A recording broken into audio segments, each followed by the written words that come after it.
लोग बहुत एक्टिव हैं और लोग वोट देना पसंद करते हैं, अपना मताधिकार का पूरा इस्तेमाल करते हैं। जगह जगह के ऊपर हम रिज़र्व फोर्सेस रख रहे हैं और रिज़र्व फोर्स में हम CAPF और अपनी लोकल जो QRT की टीमें हैं उनका मिक्सचर रख रहे हैं। मैं एक ज़रूर मैसेज देना चाहूँगा आपके चैनल के माध्यम से ज़्यादा लोगों को खेल से जोड़ो, लॉ एंड ऑर्डर वैसे ही ख़त्म हो जाएगा।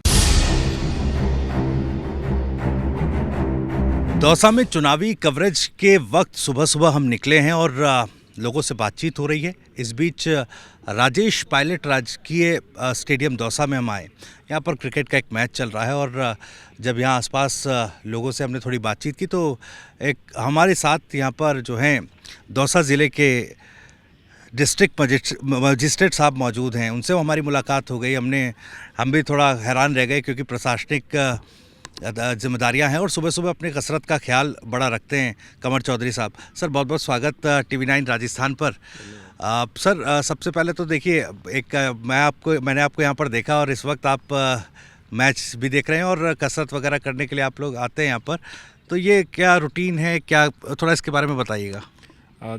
देखिए क्रिकेट पसंद है और जब भी कभी मौका मिलता है, जब भी कभी टाइम मिलता है तो हम लोग क्रिकेट खेलते हैं और उसका सबसे बड़ा फ़ायदा रहता है कि जब आप खुद खेलने निकलो तो आप स्पोर्ट्स फैसिलिटी को देख सकते हो, आप कहाँ इम्प्रूवमेंट कर सकते हो, बाकी खिलाड़ियों की कई सारी चीज़ें जो आपको डे टू डे के बीच में नहीं पता चलती हैं वो इनके बीच में रह के इनके साथ खेल के कई सारी चीज़ें आपको नए इनपुट्स पता चलते हैं, फीडबैक पता चलती है। हमारी फ़िज़िकल टीचर्स की टीम क्या कर रही है वो फीडबैक पता चलती है, तो आप जो भी इम्प्रूवमेंट कर सकते हो एक तो वो, और एक इनके साथ मिल के आप खुद भी खेलते हो, खुद का फिटनेस भी ठीक रहता है और ये इम्प्रूवमेंट भी काफ़ी अच्छे आते हैं। जैसा आप बता रहे थे कि 3 हफ्ते बाद आज आप मौका मिला है क्रिकेट खेलने का, पहले तो मुझे बताइए कि अब आप कौन सी टीम में हैं और what you are in a team में, बैट्समैन, बॉलर, विकेट कीपर।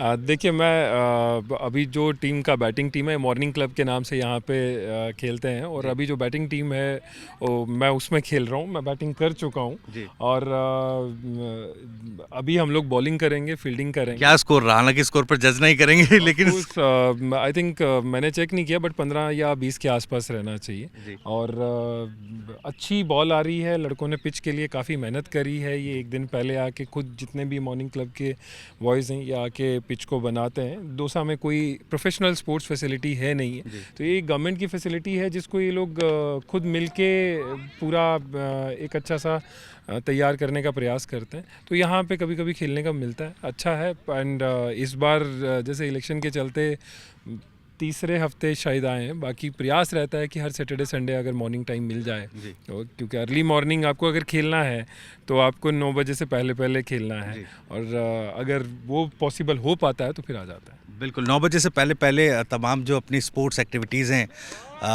कसरत है, तमाम चीज़ें हैं, एक प्रशासनिक अधिकारी होने के नाते निपटानी पड़ती हैं और जाहिर है क्योंकि चुनौतियां प्रशासनिक तौर पर तो वैसे ही बड़ी रहती है और चुनावी वक्त चल रहा है तो जाहिर तौर पर ये चुनौतियां थोड़ी सी और बढ़ जाती हैं। मैं चैलेंजेस की बात करूं सर, दौसा में कैसा चल रहा है टेन्योर एज इट इज़ सबके सपोर्ट से इट्स ओके एंड मैं ये कहूँगा कि as far as election goes, चुनाव की अगर बात करें तो दौसा चुनाव के हिसाब से क्रिटिकल जगह है। काफ़ी नंबर ऑफ़ बूथ्स जो क्रिटिकलिटी में है वो काफ़ी ज़्यादा हैं। कानून व्यवस्था के हिसाब से संवेदनशील जगह रहती है। जातीय जो समीकरण हैं वो काफ़ी संवेदनशील रहते हैं, लोग भावुक रहते हैं और वोटिंग परसेंटेज काफ़ी हाई रहते हैं यहाँ पे। जैसे जनरली हम देखते हैं कि जो शहरों में बाकी जगह लोग वोट देने में बहुत सुस्ती अपनाते हैं, यहाँ पे ऐसा नहीं है। लोग बहुत एक्टिव हैं और लोग वोट देना पसंद करते हैं, अपना मताधिकार का पूरा इस्तेमाल करते हैं और पूरी जिम्मेदारी से करते हैं। तो उसके बीच में जो भावनाएं हैं वो कई बार ज़्यादा निकल के आ जाती हैं, तो वो जो ज़्यादा भावनाएं हैं वो हमारे लिए क्रिटिकल रहती हैं, तो वो एक चैलेंज है। चुनाव के वक्त एक जिलाधिकारी के कंधों पर क्या क्या और जिम्मेदारी आ जाती है, क्योंकि बड़ी भीड़ भाड़ हो जाती है, पैरामिलिट्री फोर्सेस, तमाम चीज़ों को संभालना किस तरीके से मैनेज होता है, क्या कुछ और जिम्मेदारियां होती है जो जिनकी टेक केयर करनी पड़ती है? देखिए चुनाव कमीशन ने चुनाव को भारत के बीच में बहुत सिस्टमैटिक कर रखा है और हर चीज़ सेट है। जैसे पोल डे से 6 महीने पहले से ये कार्रवाई शुरू हो जाती है और कुछ चीज़ें आचार संहिता से पहले होती हैं, कुछ चीज़ें आचार संहिता के बाद होती हैं। तो जो इतना सिस्टमैटिक है और इतना स्प्रेड है और चुनाव कमीशन क्योंकि सालों साल चुनाव कराता आ रहा है तो इतना प्रोफेशनल है कि कोई बहुत ज़्यादा इशू नहीं आता है। अब जैसे मॉडल कोड ऑफ कंडक्ट लगने के बाद पूरी ज़िले की मशीनरी चुनाव में लग जाती है और सारी चीज़ें बट जाती हैं किसको क्या काम करना है, हर आदमी की जिम्मेदारी फिक्स है, तो उसके बीच में कोई ऐसा चैलेंज नहीं रहता है। ऑब्वियसली जिला निर्वाचन अधिकारी के जो जिम्मेदारी हैं ओवरऑल सुपरविजन, ओवरऑल मॉनिटरिंग वो रहती है, बाकी हर कोई आदमी अपना काम कर रहा है, पूरी जिम्मेदारी से कर रहा है। जी, अब इससे पहले जो कोई एक्सपीरियंस रहा हो चुनाव के वक्त का, और क्योंकि जैसे आपने कहा कि ज़िला निर्वाचन अधिकारी के तौर पर जो जिम्मेदारी मिली है मॉनिटरिंग है और तमाम जो चीज़ें काम बटे हुए हैं उन पर नज़र बनाकर रखनी है, तो ऐसे में किस तरह की समस्याएं लेकर अधिकारी भी जो आपके फेलो अधिकारी होंगे या सबऑर्डिनेट्स होंगे, किस तरह की समस्याएं चुनाव के वक्त में वो लेकर आते हैं कि सर देखिए ये ऐसे गड़बड़ हो रही है? देखिए डे टू डे चैलेंजेस रहते हैं और हर दिन एक नई समस्या ज़रूर आती है, चाहे हम कितना भी स्ट्रीमलाइन कर लें, हर जगह से, हर समस्या से, हर कैंडिडेट से, हर व्यक्ति से एक नई समस्या उत्पन्न होती है। मतलब ज़रूरी नहीं है हर बार उत्पन्न हो, लेकिन कई बार बहुत इनोवेटिव चीज़ें निकल के आती हैं। तो इस तरीके की चीज़ों में आपको जो सीईओ राजस्थान है उनसे कंसल्ट करके उनका काफ़ी मार्गदर्शन मिलता है, नहीं तो ईसीआई तक वो आगे रेज करते हैं। तो हम एज अ टीम उसको कोशिश करते हैं कि कोई नई चीज़ आती है तो उसको कैसे रिजॉल्व किया जाए। अभी तक अच्छे से बैलेंस तरीके से हम लोग उसको सीईओ साहब के मार्गदर्शन में रिजॉल्व करने में सक्षम रहे हैं। जी, मैं थोड़ा सा वापस क्रिकेट पर आऊँगा एक सवाल पूछते हुए, क्योंकि ये दौसा ऐसा ज़िला है जहाँ पर ट्रिपल पोल भारत में कहीं हुआ तो दौसा में हुआ है, तो उस लिहाज से इस बार कंसर्न्स हैं या फिर उस लिहाज से क्या तैयारियाँ हैं? देखिए मुझे लगता है कि आपको क्रिकेट का आपको खुद भी बहुत शौक़ है, आप क्रिकेट से राजनीति में क्रिकेट को राजनीति के साथ एक अच्छा बैलेंस करके क्वेश्चंस पूछ रहे हैं। मैं दोनों चीज़ों पे एड्रेस करना चाहूँगा। देखिए ज़िला क्रिटिकल है, सारी चीज़ें बहुत ऐसी रहती हैं कि हर चीज़ इम्पॉर्टेंट है, तो इनफॉर्मल और फॉर्मल दोनों ही इम्पॉर्टेंट है। इसलिए हम लोग भी प्रयास करते हैं कि जो इनफॉर्मल जो हमारा नेटवर्क है या जो इनफॉर्मल हमारी बात है वो लोगों के साथ कंटिन्यूस रहे। साथ में अगर फॉर्मल की बात करें कि रिपोल और रिपोल का रिपोल, यस इस डिस्ट्रिक्ट की हिस्ट्री रही है और काफ़ी पोटेंशियल है यहाँ पे। अभी भी मैं इस चीज़ को डिनाई नहीं करूँगा कि पोटेंशियल नहीं है, 100% पोटेंशियल है।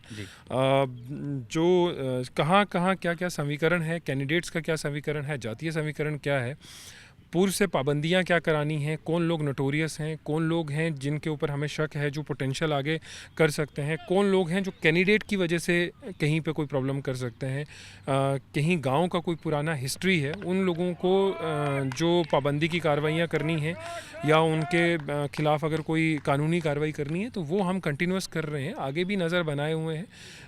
टेक्नोलॉजी का काफ़ी इम्प्रूवमेंट हो गया है। जैसे चुनाव कमीशन ने सी विजिल ऐप करके एक ऐप लॉन्च किया है, सी विजिल VIGIL, उसमें आप कभी भी अपनी कंप्लेन डाल सकते हैं। तो मान लीजिए जो कंप्लेन हमारे पास पहले रिस्पांस टाइम मतलब 10-15 मिनट तो हमारे पास बात पहुंचने तक लग जाते थे, वो अब विदिन अ मिनट आदमी ने डाली और हमारे पास पहुंच गई, तो हमारा 15 मिनट का वो रिस्पांस टाइम है वो बच जाता है। तो उसके हिसाब से, और जैसा SP साहब के साथ मेरी एक डिटेल में चर्चा हुई है, उन्होंने पूरा प्लान किया है कि जगह जगह के ऊपर हम रिज़र्व फोर्सेस रख रहे हैं और रिज़र्व फोर्स में हम CAPF और अपनी लोकल जो QRT की टीमें हैं उनका मिक्सचर रख रहे हैं। जहाँ पे भी हमें कहीं लूज एंड लगेगा हम वहाँ सख्ती से डील करेंगे और इसमें कोई दो राय नहीं। चलिए ठीक है सर, एक सवाल ये, क्योंकि अलग अलग जगहों पर आपकी पोस्टिंग रही होगी और चूंकि क्रिकेट का शौक़ आपको है, क्रिकेट का जैसे आपने कहा शौक़ मुझे भी है, लेकिन अब मौका बहुत कम मिल पाता है और इसीलिए मुझे बड़ा अच्छा लग रहा है यहाँ पर आपसे बातचीत करते हुए और ये शूट करते हुए भी। किस तरीके से मैनेज होता है? आप नए ज़िले में पहुँचते हैं, अप्रोच की क्रिकेट खेल जो युवा है, यूथ ठीक है दिख जाता है, लेकिन अप्रोच कैसे होती है कि DM साहब आ रहे हैं, ज़िला कलेक्टर हमारे साथ क्रिकेट खेलेंगे, और फिर हर बार नई जगह जाकर वो अप्रोच क्रिएट करना किस तरीके से हो पाता है? देखिए बहुत सिंपल है, जिस दिन आप ये फ़र्क ख़त्म कर देंगे कि आप ज़िला कलेक्टर हैं और ये बच्चों के साथ आप नहीं खेल सकते हैं, तो आप मान के चलें कि उस दिन आपको कोई दिक्कत नहीं होगी, ये फ़र्क ख़त्म हो जाना चाहिए। अगर आप इन बच्चों के साथ खेल रहे हैं तो इन बच्चों से बहुत सारी फीडबैक इनपुट मिल रही है। ये दौसा में पिछले 20 साल से 25 साल से रह रहे हैं, जब से बर्थ हुआ है तब से रह रहे हैं। ये दौसा को मेरे से 100 गुना बेहतर जानते हैं। तो जो इनसे इनपुट मिलेगा, जो फीडबैक मिलेगा, जो इनके साथ लगाव होगा, तो जगह के साथ लगाव होता है, फिर आप उस जगह के लिए जो भी आपके लिमिटेड कॉम्पिटेंस में होता है वो आप करने का प्रयास करते हो। तो दोनों ही चीज़ें हैं। इनफैक्ट इनका जो वो एक दिमाग में होगा कि कलेक्टर हमारे साथ खेल रहे हैं, वो शायद एक मैच में निकल जाएगा, बट जो लर्निंग मेरी इनसे होगी वो हर मैच दर मैच बढ़ती रहती है। मुझे लगता है ये कहीं ना कहीं एक बेहतर तालमेल जो है समाज और यूथ के बीच में बैठाने में बड़ा कारगर साबित होता होगा। एक आता हूँ इलेक्शन पर। इलेक्शन के दिन जब होता है, आमतौर पर देखते हैं, हम खबरें भी चलाते हैं, इस तरह की चीज़ें आती हैं जो लोगों का कंसर्न होता है कि भाई मेरा मतदाता सूची में नाम नहीं, परेशान होना पड़ता है, भागदौड़ करते हैं, इस तरह की शिकायतें आती हैं। और इस तरह की चीज़ों के लिए सुझाव क्या है कि अगर कोई ऐसी परेशानी आई, मतदाता सूची में नाम नहीं है, वोटर के कंसर्न्स पर क्या आपका सुझाव होंगे? देखिए, वोटर के पहले हमने काफ़ी प्रचार प्रसार किया ताकि सब लोगों का वोट जुड़ जाए, और बीएलओ से हमने सर्टिफिकेट तक लिया है कि भाई उसने अपनी वोटर लिस्ट देख ली है, कोई अननेसेसरी डिलीशन नहीं है, कोई अननेसेसरी प्रॉब्लम नहीं है। पॉलिटिकल पार्टीज़ के साथ मैंने पर्सनली 2-3 मीटिंग्स करके पिछले 6 महीने में उनको टाइम के ऊपर वोटर लिस्ट दी है। भाई आप अपनी वोटर लिस्ट आज की डेट में चेक कर लें ताकि चुनाव वाले दिन कोई प्रॉब्लम नहीं आए। नया वोट देखिए अब नहीं जुड़ सकता है। 27 तारीख जो जस्ट अक्टूबर 27 गई है, ये लास्ट डेट थी। अब नए वोट जुड़ने का जो है वो क्लोज हो गया है। 27 तक जितने भी वोटर थे, आज से 6-7 दिन पहले तक, वो सारे वोटर्स ले लिए गए हैं। अब रहेगी बात कि मेरे पास मेरा एपिक कार्ड नहीं पहुंचा, तो उस दिन ये होता है कि वोट तो अभी मेरा 25 को जोड़ा था लेकिन मेरा एपिक कार्ड नहीं। तो वोटर हेल्पलाइन ऐप है चुनाव कमीशन की, VHA, या चुनाव कमीशन के आप वेबसाइट पर जा सकते हैं। वहाँ आप अपना मोबाइल नंबर रजिस्टर करें, और रजिस्टर करने के बाद आप ई-एपिक डाउनलोड कर सकते हैं। ई-एपिक को डाउनलोड करके आप फोटोकॉपी करके आप चुनाव देने के लिए जा सकते हैं, उसमें कोई दिक्कत नहीं है। उसके अलावा चुनाव कमीशन ने 10 से 15 ऐसे कार्ड ये कर रखे हैं जो फ़ोटो युक्त कार्ड होते हैं, उनको लेके आप जाके वोट कर सकते हैं, तो कोई समस्या नहीं है। तीसरा होता है कि बीएलओ ने मुझे पर्ची नहीं दी, तो बीएलओ मेरे पास आया नहीं, कोई दिक्कत नहीं है। वोटर हेल्पलाइन ऐप में जाइए, आप सर्च कर सकते हैं कि आपका वोट कितने नंबर पे है, कौन से भाग संख्या के बीच में है, कौन से बूथ के ऊपर है, और कितने क्रम संख्या के ऊपर है। तो यही चीज़ आपको वो वोट बीएलओ की पर्ची में होती है, वो आप अपने हाथ से लिखें। इसका बस इतना होता है कि पोलिंग पार्टी का समय ज़्यादा ख़राब नहीं हो, क्योंकि बहुत लंबी लाइन है जो समयबद्ध तरीके से ख़त्म करनी है, तो उसको हम आराम से बता सकें और पोलिंग ऑफिसर फटाफट आइडेंटिफाई कर सके आपका नाम किस पन्ने पे है, कौन से बूथ पे हो, कहीं गलत तो नहीं आगे हो, आपका टाइम ख़राब नहीं हो। तो ये चीज़ें प्रॉब्लम आती हैं, इसको चुनाव कमीशन ने काफ़ी आसान कर दिया है। चलिए ठीक है सर, आपने बेहतर तरीके से समझाया, और मुझे लगता है वीडियो जब देखेंगे लोग तो समझ पाएंगे कि क्या कुछ स्टेप उठाए जा सकते हैं और किस तरह से चीज़ें हैंडल हो सकती हैं। अब क्या इनिंग कितने ओवर, मुझे लगता है इनिंग से ये फर्स्ट इनिंग चल रही थी सर? ये फर्स्ट इनिंग चल रही है, लगभग ख़त्म होने वाली है। मैं एक ज़रूर मैसेज देना चाहूँगा आपके चैनल के माध्यम से ज़्यादा लोगों को खेल से जोड़ो, लॉ एंड ऑर्डर वैसे ही ख़त्म हो जाएगा। बिल्कुल बिल्कुल, बहुत बहुत शुक्रिया सर बात करने के लिए हमसे। तो फिलहाल क्रिकेट जिलाधिकारी साहब आज खेल रहे हैं, 3 हफ्ते बाद मौका उनको मिला और हम मौके पर पहुंच गए। अब इसको मौका परस्ती कहिए या कुछ और, लेकिन बातचीत करके बड़ा अच्छा लगा। आगे लोगों से बातचीत करेंगे, युवाओं से बातचीत करेंगे।